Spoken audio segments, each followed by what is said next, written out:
il va écraser tes ennemis. C'est un travail que Dieu lui-même va faire.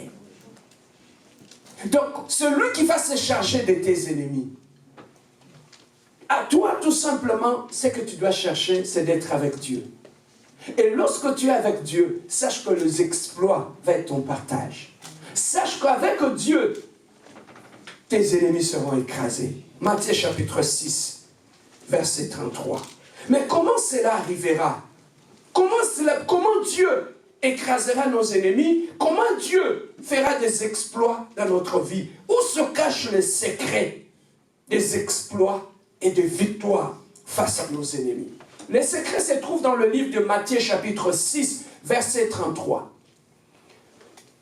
Alors, quel est le secret? Le secret est là.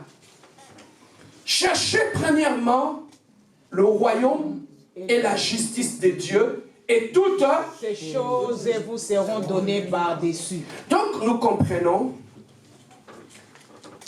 pour vivre le psaume 60, verset 14, tu dois d'abord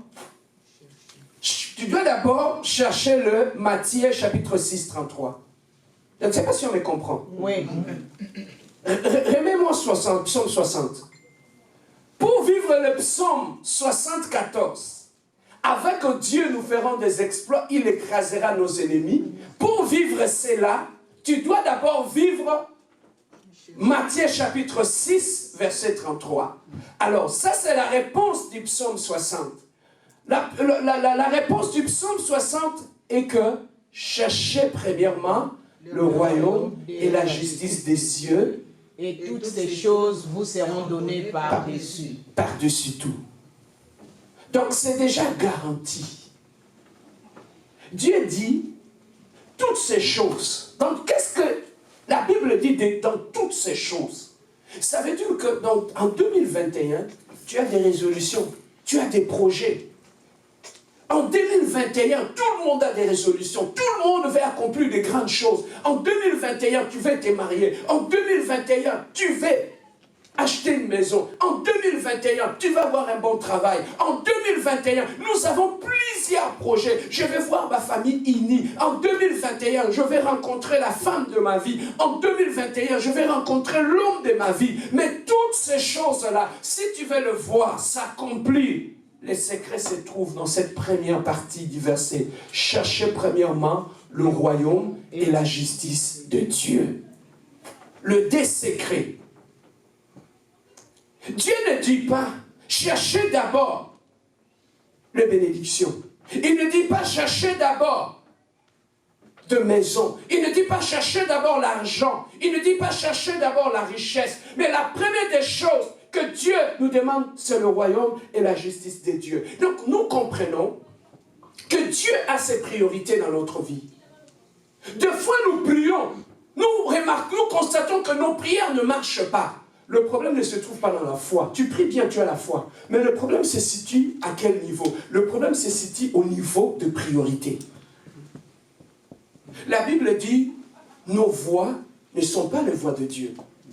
Donc, ce qui fait que tu as l'impression comme si tes prières ne marchent pas, parce que la Bible dit, vous priez, mais si vous ne recevez pas, c'est parce que vous priez mal. Prier mal, c'est quoi? Ça ne veut pas dire que tu ne sais pas prier. Tu pries mal, ça veut tout simplement dire tu places mal tes priorités. Voilà pourquoi ça affecte même tes prières. Donc, avant de commencer à prier, je dois savoir quelles sont les priorités de Dieu dans ma vie. Et c'est à ce moment-là, lorsque je connais les priorités de Dieu dans ma vie, c'est alors que je vais commencer à prier. Mais bien aimé, nous prions en désordre. Voilà pourquoi nous ne recevons pas, parce que nous prions en dehors des priorités de Dieu. Je peux donner un exemple. Je suis une femme, je demande à Dieu, Seigneur, j'ai 80 ans, je vais me marier. Je cherche un mari. Seigneur, je vais avoir un mari. Tu as dit dans ta parole que les gens puissent se marier. Mais moi, je suis une femme. Jusqu'à présent, je n'ai pas de mari. Seigneur, donne-moi un mari. Je gêne, je prie. Seigneur, donne-moi un mari. Mais j'aurais l'impression comme si le mari ne vient pas. Mais est-ce que Dieu m'écoute ou il ne m'écoute pas? Non. Tu connais comment Dieu fonctionne? Dieu est dans sa parole. Dans sa parole, qu'est-ce que Dieu dit? Celui qui trouve une femme trouve le bonheur. le bonheur. Donc, avant que Dieu te donne l'homme de ta vie, il doit d'abord faire de toi un bonheur. Allô? Amen. Parce que lui-même, il a dit dans sa parole, celui qui trouve une femme, trouve Le bonheur. le bonheur. Quand moi je suis femme, je cherche un mari. Dieu ne me commencera pas par me donner un mari. Mais Dieu va me donner, Dieu doit d'abord travailler mon cœur, mon état d'âme, mon caractère, afin de faire de moi une femme bonheur, afin que lorsqu'il me donnera un homme, il y a ce que la parole de Dieu puisse s'accorder avec ma vie. Amen. Pour que la parole de Dieu puisse s'accomplir. Donc, le mari existe. Maintenant, Dieu maintenant est en train de travailler sur toi. Mais pendant que Dieu est en train de travailler sur ta vie, pour faire de toi une femme bonheur, pour faire de toi la source de bonheur dans tes paroles, dans tes actes, pendant ces temps-là, toi, tu places tes priorités ailleurs. Tu regardes à gauche. Seigneur, donne-moi un mari. Donne-moi un mari. Alors que Dieu t'attend ici. Il veut faire de toi d'abord une source de bonheur. Tu vois comment on a l'impression que le prière ne marche pas? Parce que Dieu est en train de travailler d'abord sur toi. Mais alors que toi, tu attends autre chose. Et tu auras l'impression comme si tes prières ne marchent pas. Voilà pourquoi je dis toujours, avant de commencer à prier, de demander quelque chose à Dieu, cherche d'abord à comprendre quelles sont les priorités de Dieu pour ma vie. Parce que tes priorités ne sont pas les priorités de Dieu. Voilà pourquoi là, Dieu commence d'abord. Il dit, l'homme a des projets. Il dit, toutes ces choses te seront données. Mais d'abord, la priorité de Dieu, c'est le royaume et la justice. Donc, tu ne peux pas sauter les étapes. Comme j'ai dit au premier culte, notre Dieu, c'est un Dieu d'ordre. Est-ce que tu peux dire un Dieu d'ordre? Un Dieu d'ordre. Alors, Dieu fait les choses selon son ordre. Quand tu regardes la création, Dieu a commencé le premier jour. Il a créé ceci. Le deuxième jour, le troisième jour. Donc, Dieu est tellement structuré dans ce qu'il fait. Donc, dans sa façon de fonctionner, il est structuré. Papa, regardez même. Lorsque Jésus-Christ est arrivé, mais il pouvait dire aussi qu'il était Dieu. Il ne va pas commencer par naître, grandir et devenir le Seigneur. Mais il pouvait dire aussi que non, pouf, Jésus-Christ est apparu, grand. Déjà, il commence à sauver. Mais pourquoi il n'a pas fait ça? Il a commencé d'abord par le ventre de sa maman. Il a commencé par une grossesse. 1 mois, 2 mois, il était Dieu. Même quand il était fœtus dans le ventre de Marie, il était Dieu.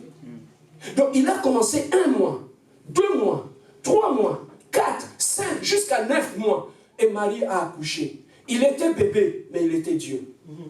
Il a commencé 1 année, 2 ans, 3 ans, jusqu'à 30 ans, avant de commencer son ministère. Donc tu vois comment Dieu marche. Et Dieu, quand tu lui demandes quelque chose, il ne va pas commencer avec toi à 30 ans. Il va commencer depuis le début. Parce que la Bible l'appelle, il est l'alpha et l'oméga, le Dieu. Voilà pourquoi Dieu dit, ne néglige pas le faible commencement. Parce qu'il est le Dieu qui commence faible avec toi. Il va t'élever comme une plante. Donc, pendant que toi tu demandes à Dieu, Seigneur, je veux une plante. Tes yeux attendent de voir une plante. Mais Dieu, qu'est-ce qu'il fait? Il prend un grain, il cache sous le sol. Quand tu regardes comme ça, tu as l'impression qu'il n'y a rien. Seigneur, je te demande un arbre, il n'y a rien. Mais alors que Dieu a déjà placé un grain sur le sol. Au lieu que tu commences à arroser pour que ça pousse, toi tu croises les bras, tu attends un arbre. Et ton grain va sécher. Et tu ne verras rien. Je peux avancer. Amen. Donc, voilà comment Dieu fonctionne. Dieu, quand tu demandes un arbre à Dieu, il ne va pas te donner un arbre. Il va te donner un grain. Il le place au sol. Et petit à petit, tu pries. Et là, quand il place un grain dans le sol, petit à petit, tu l'arroses. Je ne vois rien, mais je continue à arroser la terre. C'est que Dieu t'enseigne à ce moment-là la patience. Donc, lorsque Dieu nous bénit, Dieu nous enseigne au même moment. Donc Dieu ne peut pas te donner une bénédiction sans te donner la sagesse qui va avec la bénédiction. Parce que pour protéger la bénédiction que Dieu te donne, tu dois besoin de la sagesse. Or, lorsque tu demandes à Dieu le mariage, Dieu ne te donnera pas d'abord le mariage, il te donnera la sagesse qui fait que le mariage soit stable.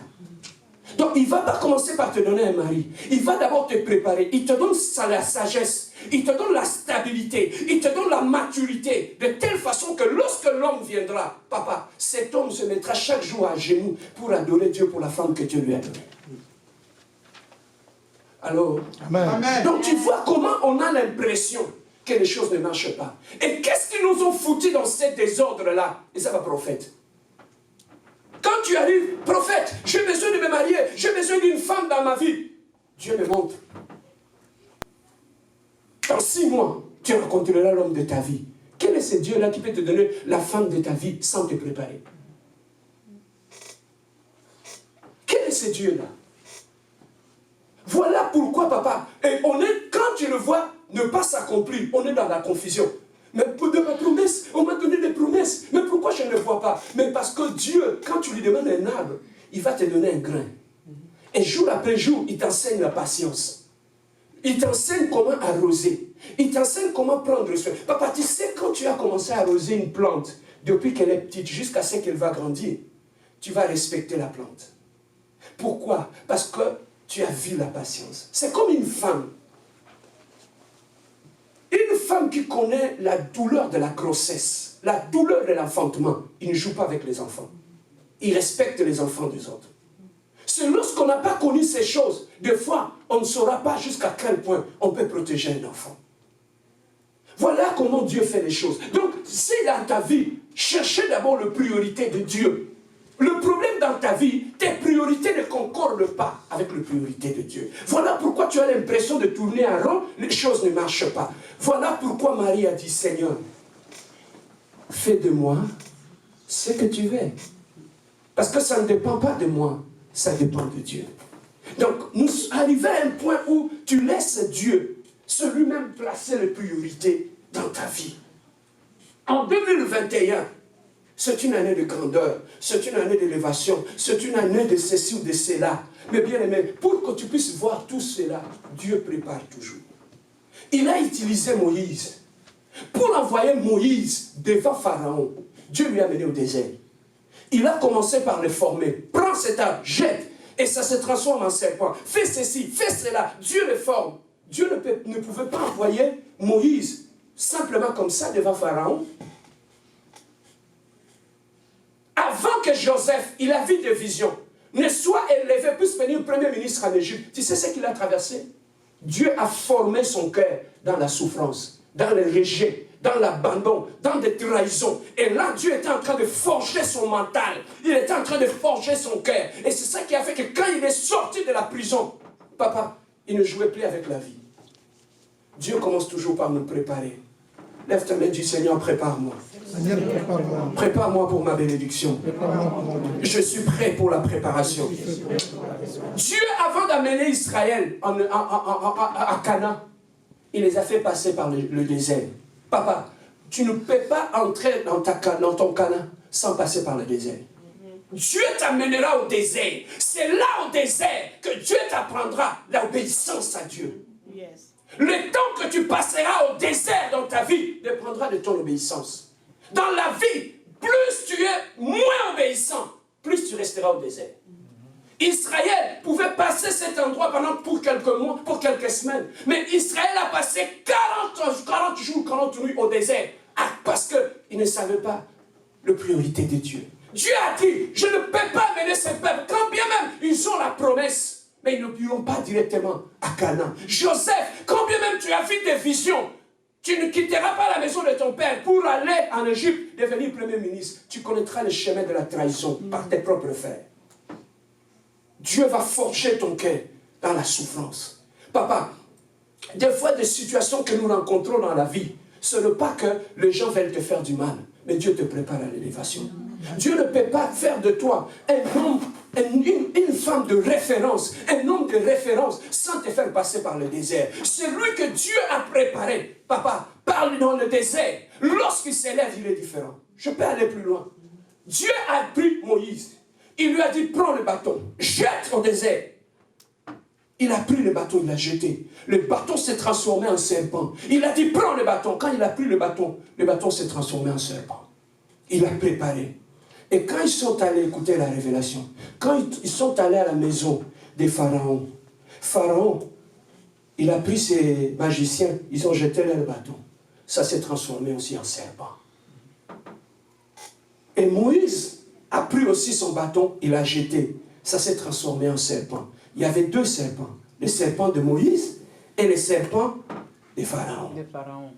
Mais maintenant, qu'est-ce qui s'est passé? Les serpents de Pharaon, ce sont les serpents de palais royal. Mais les serpents de Moïse, ce sont les serpents qui ont été préparés au désert. Amen. Et c'est ça qui a fait que quand on les a confrontés, ils sont avalés. Les serpents de Moïse. Papa, c'est lui qui a été formé au désert. Il devient guéri. C'est lui qui a été formé dans l'humiliation. Il devient fort. C'est lui qui a été forgé dans la honte, dans le rejet. C'est lui qui a connu les larmes. Lorsque Dieu les prépare, il devient fort. La femme que Dieu a formée dans la souffrance, la femme qu'on a rejetée, qu'on a insulté, c'est une préparation de Dieu. Laissez-moi te dire une chose, maman, Dieu ne t'a pas laissé, mais Dieu est en train de te préparer, parce que tu es une femme qui n'est pas comme toutes les autres femmes. Il y a des femmes qui ont été préparées au palais, il y a des femmes que Dieu a préparées au désert. Il y a des femmes, des gens, des serviteurs de Dieu que Dieu a préparés au palais. Il y a des serviteurs de Dieu que Dieu a préparés, qui ont connu le désert. C'est ça qui fait, même nous les serviteurs de Dieu, il y a des serviteurs de Dieu qui ont été formés dans le palais du Pharaon. Mais il y a des serviteurs de Dieu que Dieu lui-même a formés au désert. Tu vois la différence? Un serviteur de Dieu que Dieu a formé au désert, il connaît le montagne. Il connaît c'est quoi dormir par terre, chercher Dieu. Il connaît c'est quoi gêner. Il connaît c'est quoi chercher Dieu dans la souffrance. Il connaît le 40 jours de jeûne et prière. Il connaît les 3 jours de jeûne en sec. Il connaît c'est quoi lire la Bible sans rien manger. Il connaît l'humiliation. Il connaît c'est quoi prêcher sans manger. C'est différent des prédicateurs qu'on a formés ici. Oh Dieu est bon. Dieu est avec nous. Dieu est bon. Tout est bien. Tout est beau. Frère, baby déserte. Je suis parti aux États-Unis. Je posais la question à un pasteur. Pasteur, comment vous gênez? Il dit, pasteur Serge, nous quand on gêne, on prend seulement du riz. Eh bien, papa, venez Dieu. Papa, c'est là que je vis. On était en Afrique, dans la souffrance. On est beaucoup bénis. Que certains que tu vois ici. Celui qui connaît la souffrance, il te soutiendra. Celui qui connaît c'est quoi l'humiliation, quand tu lui demandes, pasteur, prie pour moi, je traverse un temps d'humiliation, il se met à genoux, il prie Dieu. Parce qu'il a connu la même chose que toi tu as connu. Papa, il y a des pasteurs pour qu'ils te soutiennent. C'est un pasteur qui est passé par le propre chemin que tu es passé. Moi, je refuse d'écouter les pasteurs qui n'ont jamais fait des erreurs dans leur vie. Il y a ça quoi moi, j'aime écouter les pasteurs qui ont fait des erreurs dans leur vie, qui ont appris des erreurs, qui sont devenus matures, mûrs et sages. Amen. Même quand tu écoutes leur prédication, papa, c'est différent. Amen.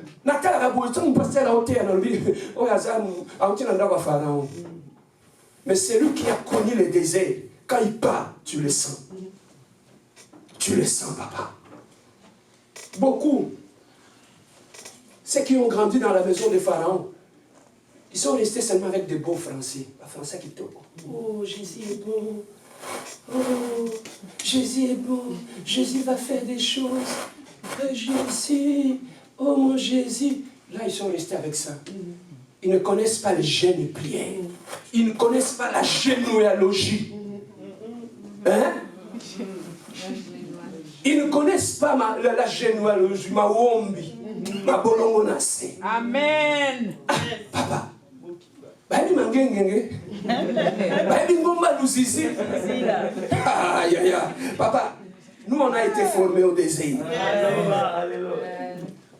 Voilà pourquoi ceux qui ont été formés, papa, ce que tu traverses, lorsque tu ne comprends pas, tu vas croire que la malédiction te suit. Hein? Quand tu es au désert, Dieu te forme, tu vas croire que les choses ne marchent pas. Mais Dieu t'apprend la patience. Dieu t'apprend l'endurance. Dieu fait de toi un guerrier dans la prière. Dieu fait de toi un homme qui ne recule devant rien. Voilà comment Dieu forge ces personnes. Dieu, ce n'est pas un Dieu du tout à coup. Mais c'est aussi un Dieu de formation. C'est un Dieu de formation. où il va commencer à te former. Il va commencer à te former et à te préparer. Papa, 2021, Dieu va te bénir. Dieu va te bénir. Mais comme Dieu va te bénir, Dieu va commencer d'abord par te préparer. Et là, dans la préparation, qu'est-ce que Dieu veut t'apprendre? Israël, lorsque Dieu les a menés au désert, la première des choses, Dieu a dit, maintenant vous n'allez pas vous déplacer par vous-même. Tout ce que vous allez faire, regardez au ciel. Il y a la colonne de feu et il y a la colonne de nuée. Vous allez suivre. Là où la colonne de feu se déplace, vous allez rester sous la colonne de feu. Dieu les a appris la première des choses, l'obéissance à Dieu. La première des choses qui fera de 2021 une année de succès et de gloire, c'est d'abord ton obéissance à Dieu. C'est ton obéissance qui fera que tu puisses quitter vite le désert.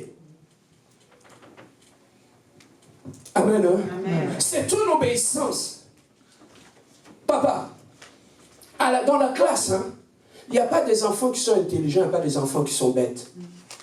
Il y a une chose que j'ai compris. Ceux qui réussissent, c'est tous là. Ce qui fait la différence, c'est quoi? Il y en a d'autres qui apprennent rapidement et facilement, tandis qu'il y en a d'autres qui mettent un peu du temps pour apprendre. Donc Dieu ne peut pas créer quelqu'un qui soit bête. C'est tout simplement les autres apprennent vite, les autres prennent du temps. Alors, plus tu apprends vite, plus tu montes de classe. Moins tu apprends vite, moins tu apprends, tu doubles de classe. Voilà pourquoi, papa, dans le Seigneur, plus tu es obéissant, plus tu apprends vite, plus tu crains Dieu, plus tu écoutes Dieu, tu montes de classe. C'est ton obéissance. Voilà pourquoi il dit l'obéissance vaut mieux que le sacrifice. Parce que l'obéissance va déterminer ton ascension. Plus tu obéis, plus tu montes. Alors maintenant, en 2021, qu'est-ce que Dieu a prévu pour ton succès? Où se cache? Il a dit toutes ces choses.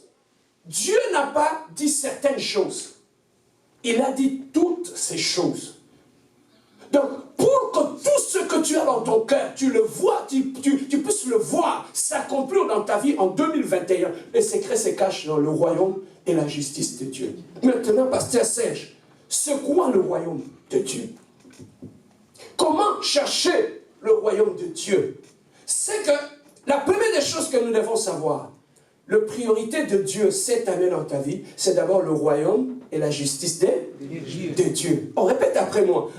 Le premier objectif, tes priorités en 2021, c'est d'abord le royaume et quoi? Et la justice de Dieu. Voilà les grands secrets. Alors, pasteur Serge, c'est quoi le royaume? Que dit royaume? Royaume, ça peut être une région, ça peut être un espace où il y a un règne, où un roi règne. Quand on parle du royaume, on voit le roi. Quand on voit un roi, on parle d'un trône. Là où on parle d'un trône, on parle du règne. Tu vois comment ça se suit? Là où on parle du royaume, on parle d'un roi. Parce que le nom royaume vient du mot roi. Là où il y a un royaume, il y a un roi. Et là où il y a un roi, qu'est-ce qu'un roi fait? Un roi règne. Et là où il y a un règne de Dieu, c'est là qu'il y a Dieu. Alors, maintenant, comment chercher le royaume de Dieu? Non, chercher le royaume de Dieu, c'est d'abord chercher le règne de Dieu. Chercher le règne de Dieu. Dieu t'a dit en 2021, depuis le 1er janvier, le compteur est à 0. La première des choses que tu dois commencer d'abord à chercher dans ta vie, c'est le règne de Dieu. Que Dieu règne.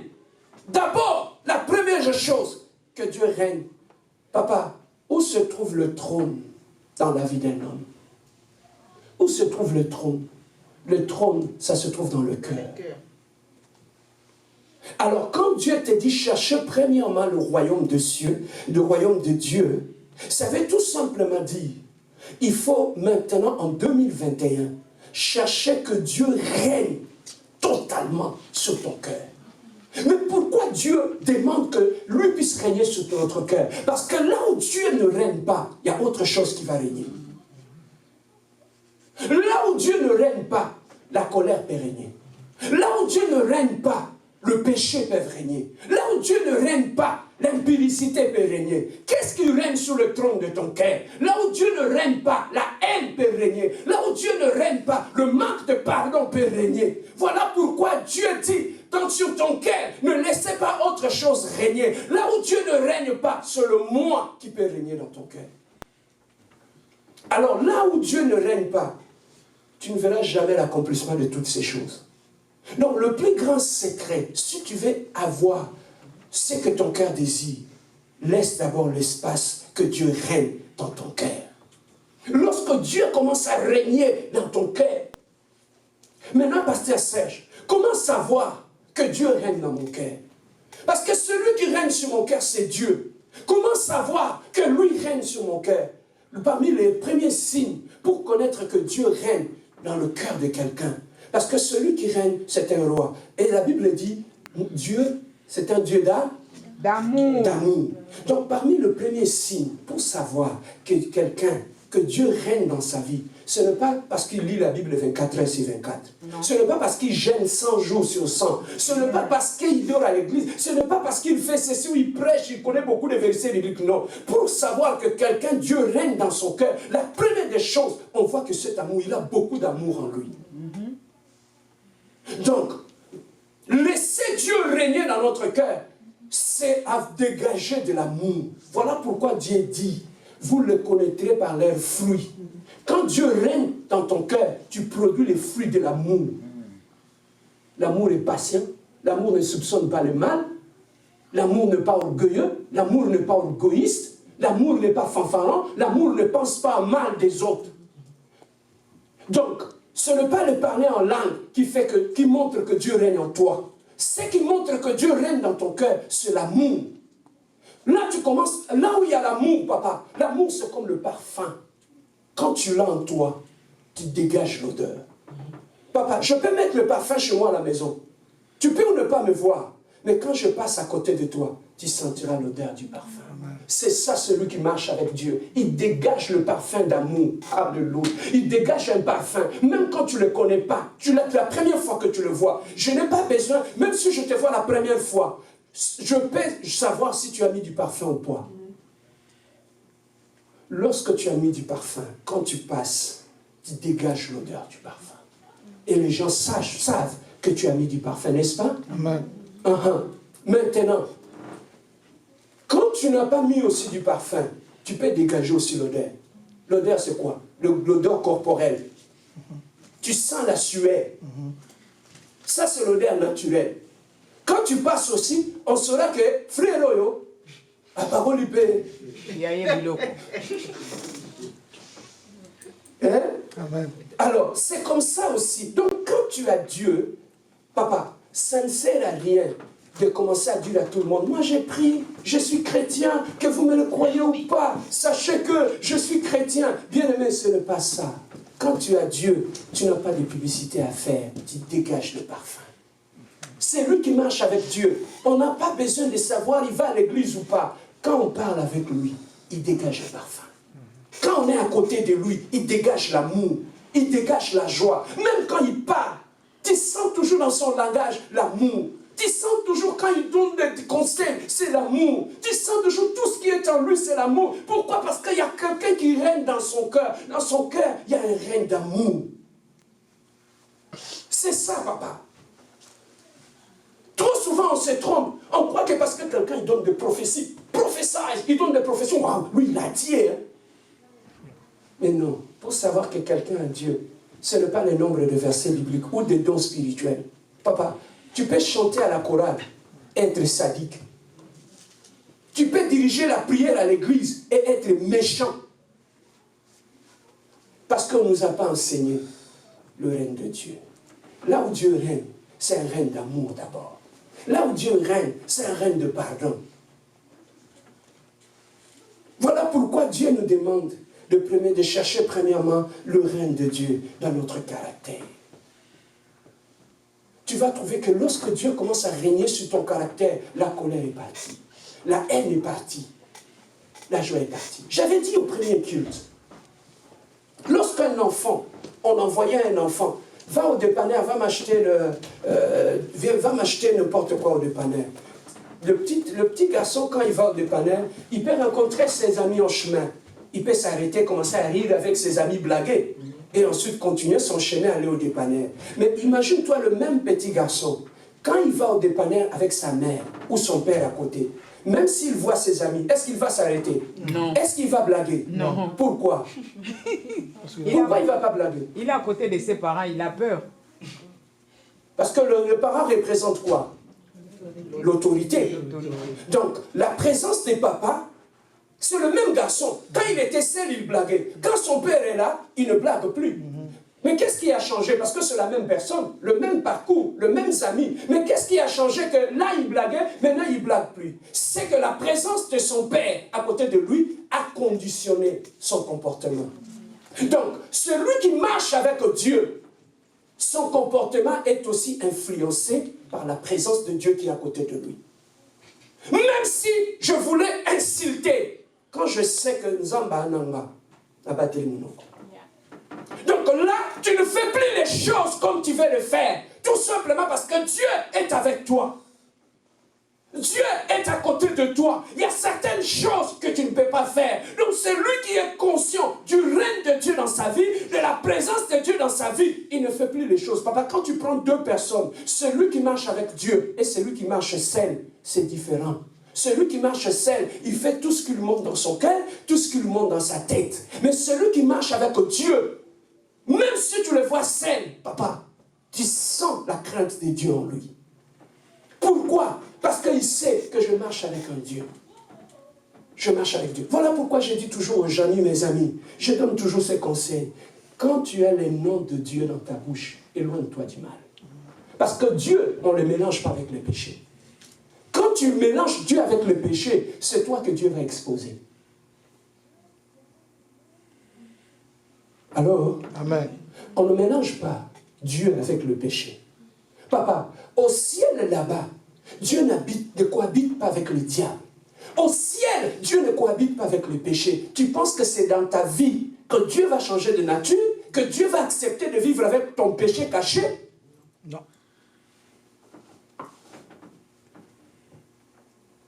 Amen. Hein? Amen. La présence de Dieu, celui qui marche avec Dieu, dans son langage, quand tu le rencontres, tu le sens. Il a une certaine retenue.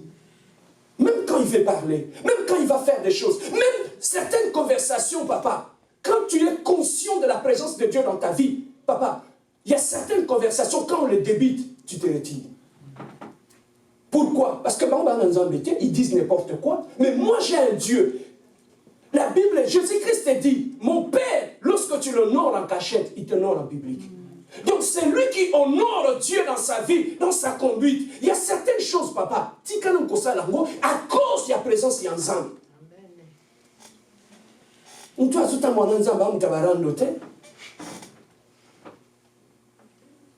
Papa, à cause de la présence de Dieu dans ta vie, tu sais qu'il y a même certains amis que tu vas les quitter.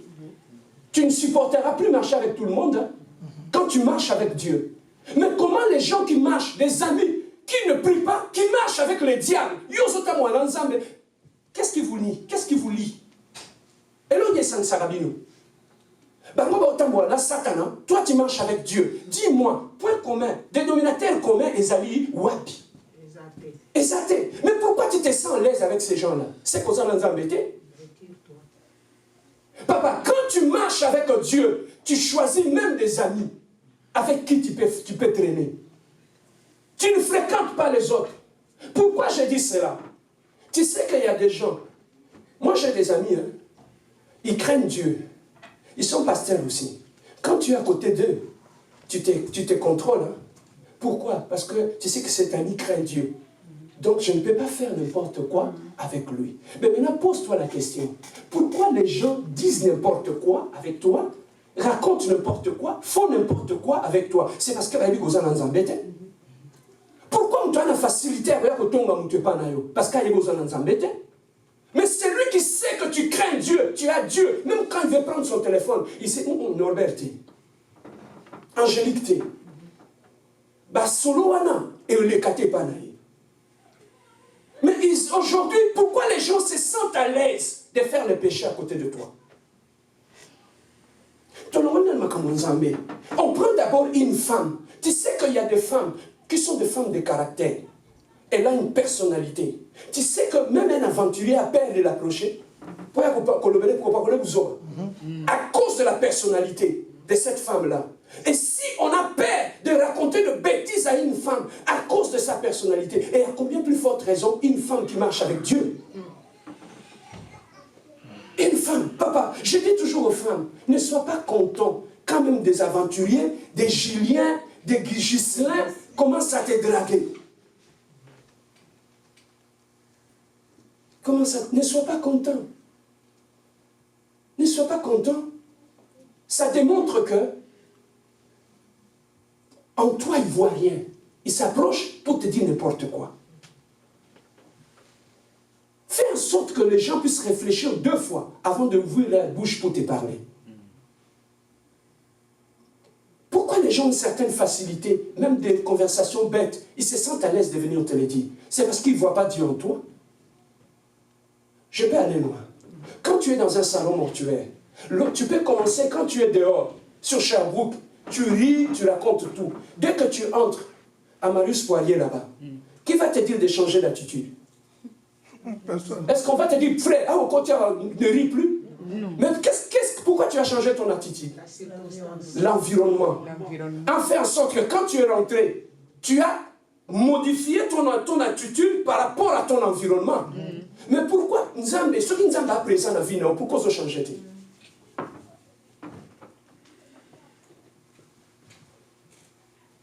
Qui m'église tes pardon.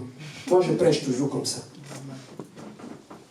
Pourquoi ton caractère ne change pas? Pourquoi ton attitude ne change pas? Ça démontre que le royaume de Dieu n'est pas encore dans ta vie. Là où Dieu règne, quand il commence à régner, les choses changent. Papa, c'est un cadavre, un corps qu'on a exposé au salon mortuaire. Quand tu vois le corps directement, même pour aller regarder le corps, même les démarches changent. Hein? Oui, tu te disciplines. Tu commences à changer les démarches de deuil.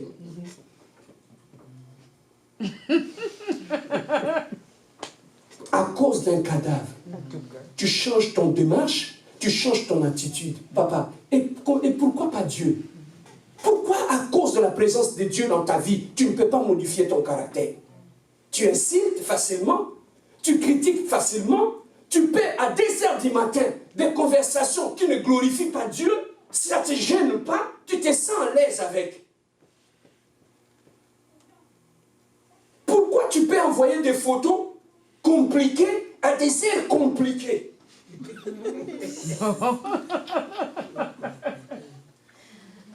Parce que tu ne sais pas que ton corps est le temple de Dieu. Vraiment. La Bible dit, c'est lui qui détruira mon temple, je le détruirai aussi. Beaucoup de gens pensent que, pasteur, je crois que j'ai un combat. Pando, qui ne famille n'a c'est le diable. Ton problème n'est pas avec le diable, ton problème est avec Dieu lui-même. Ton problème, c'est avec Dieu lui-même. Voilà pourquoi les choses ne changent pas.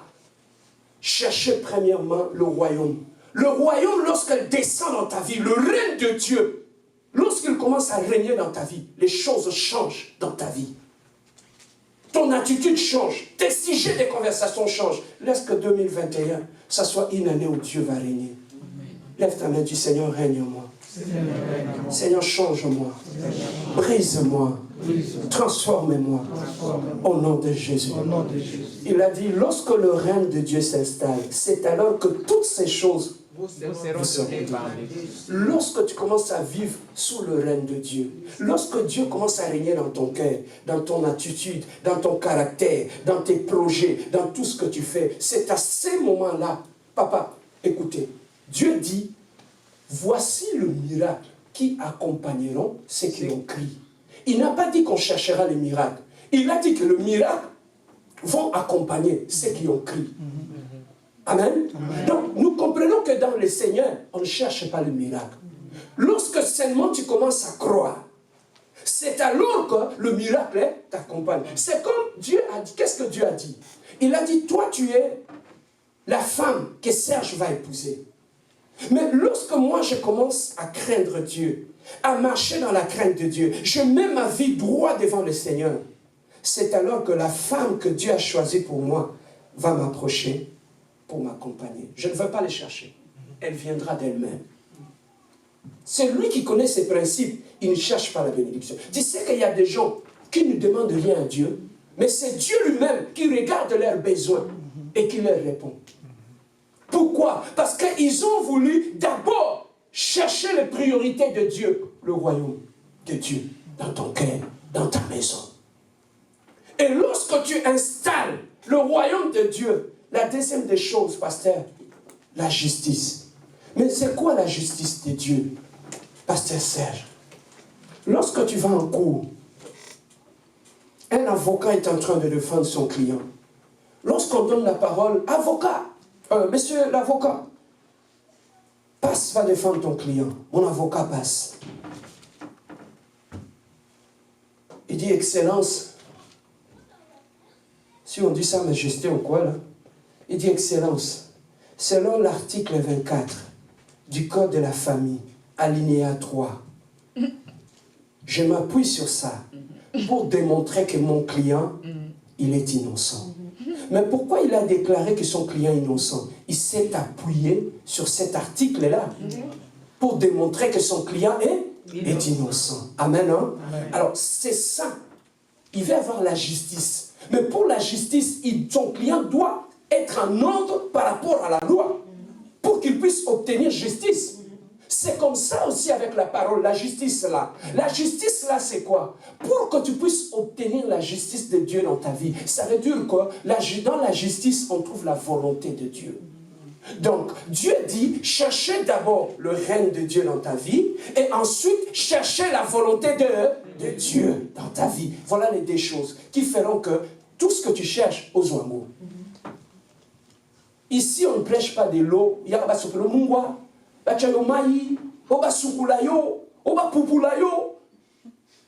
non, ici, on ne dit pas ça. Le grand secret, si tu veux avoir ce que tu veux avoir dans ta vie, le secret se trouve là, dans ces deux choses, le royaume et la justice de Dieu. Voilà pourquoi les disciples, quand ils priaient, ils ont vu de miracles dans la vie de Jésus. Ils sont allés lui dire, Maître, Dieu a dansé. Comment il arrive à faire tout cela? Ils ont compris que le secret de Jésus était dans la prière. Maintenant, ils sont allés, Maître, apprends-nous comment prier. Ils n'ont pas demandé à Dieu comment faire le miracle. Ils ont dit, apprends-nous à prier. Parce que si on sait comment prier, nous allons aussi faire des miracles que lui fait. Oui. Et dans la prière maintenant, c'est là que Jésus-Christ commence à leur révéler les secrets de sa force, les secrets des miracles qu'il fait. Il dit, quand vous priez, la première des choses, notre Père qui est au ciel, que ton nom soit sanctifié. Donc la première des choses, Dieu dit dans la vie de l'homme, tu as besoin que le nom de l'Éternel soit sanctifié dans ta vie. Tu as besoin que le nom de l'Éternel soit honoré dans ta vie. Tu as besoin que le nom de Dieu soit glorifié. Donc dans ce que je fais, dans ce que je fais, est-ce que Dieu va se glorifier ici? Est-ce que quand je dis ça, Dieu va se glorifier? Est-ce que quand je fréquente cette personne, est-ce que Dieu va se glorifier? Tu vois comment un enfant de Dieu cherche? Il cherche dans tout ce qu'il fait, la première des choses, la gloire de Dieu. Il cherche. Est-ce que je fréquente Franck? Est-ce que je fréquente Alain? Est-ce que Dieu se glorifie dans cette fréquentation? Papa, si tu veux aller loin dans la vie avec le Seigneur, tout ce qui ne glorifie pas Dieu, cause un sentiment, mettez-les dehors. Que ce soit des amis, que ce soit tout ce que tu remarques qui ne t'amène pas à glorifier Dieu. Si tu sens que vos conversations ne glorifient pas Dieu, passe un ciseau dessus. Dieu va t'envoyer de bonnes personnes qui vont t'honorer avec Dieu. Amen, non? Amen. Alors, à ces moments-là, tu commences à chercher la volonté de Dieu dans tout ce que tu fais. C'est là que la victoire commence dans la vie d'un enfant de Dieu. Lorsque tu commences à chercher, est-ce que il m'a insulté. Est-ce que si je le réplique, est-ce que mon Dieu va être glorifié? Non, Natiki. Tu commences à chercher la volonté de Dieu. Est-ce que, oh non, Gislain est allé t'insulter là-bas. Tu sens la colère. Est-ce que je vais prendre le téléphone, que je l'appelle? Est-ce que je dois aller le rencontrer? Non, Seigneur, on m'a fait du mal. Quelle est ta volonté? Qu'est-ce que je peux faire? Je prends ma Bible. Qu'est-ce que la Bible me dit?